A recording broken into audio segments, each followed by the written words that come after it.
Christian Monique, I missed a couple of pieces. We have center caps on order. They're like $8 a piece. That'll cover up the bearing buddies, and the center caps can be opened, and the bearing buddies accessed from the center cap. If you don't want them, no big deal. I haven't put it on your bill. Normally those came in with the tires and wheels, and we had to go to a different supplier to get the very same tire and wheel we've been supplying. And they send the center caps, so we didn't charge for it.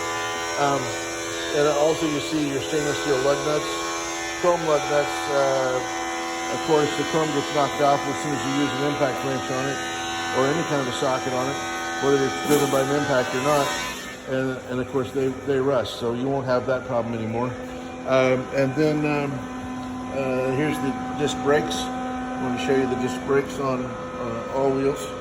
And the other upgrade that we've done on this trailer, and we're going to do on the rest of our trailers in the future, is we're putting stainless steel zip ties on to hold the brake lines, and instead of the plastic zip ties, which would, over a period of years, especially if the boat trailer was stored in the outdoors, over a period of years, the zip ties would deteriorate, and perhaps the brake lines fall down and get hit by a road hazard. So anyhow, just wanted to show you those other upgrades. Talk to you soon.